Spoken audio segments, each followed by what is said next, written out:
فاسألوا أهل الذكر إن كنتم لا تعلمون.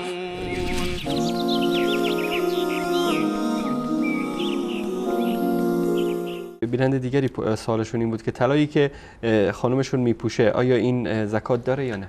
در این زمینه روایاتی که وجود داره صراحت داره بر این که طلایی که پوشیده میشه زکات داره. روایاتی هست از حضرت ام سلمه، از حضرت عایشه رضی الله تعالی عنها در سنن ابو داود و کتاب‌های دیگر روایت شده که حضرت ام سلمه رضی الله تعالی عنها یک علنگوهایی پوشیده بودند. رسول الله صلی الله علیه و آله وقتی که دیدن بهشون فرمودند که حضرت ام سلمه سوال کردند یا رسول الله این کنز هست که اگر کسی زکاتش ندهد جزء به اصطلاح تعظیم میشه در روز قیامت.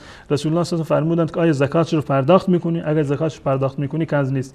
یا در روایت دیگری حضرت عایشه رضی الله تعالی عنها میگه که من علنگوهر درست کردم، یک روز رسول الله من دید گفت اینا چیه دستت؟ گفتن یا رسول اینا برای آرایش گرفتن که برای تو خودم رو آرایش بکنم. رسول الله صلی الله علیه و آله فرمودند که زکاتش رو میدید، اگر زکاتش ندید همین برای تو برای از جهنم بسط دیگه.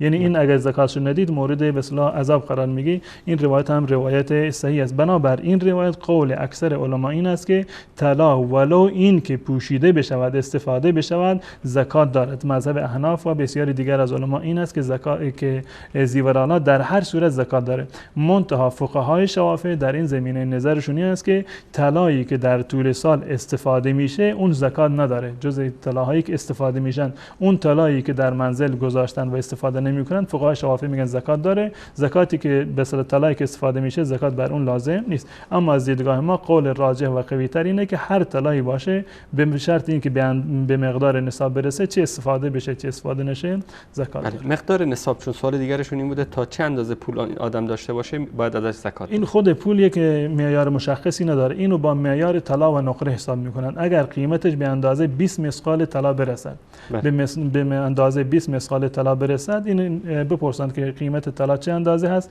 و 20 مثقال طلا بنابر پول راجون کشور چقدر میشه. اگر این پول مساوی هست با 20 مثقال طلا، این یک شرطش، و شرط دومش که یک سال بر اون بگذرد زکات لازم هست. 2.5% کمتر از این باشه زکاتی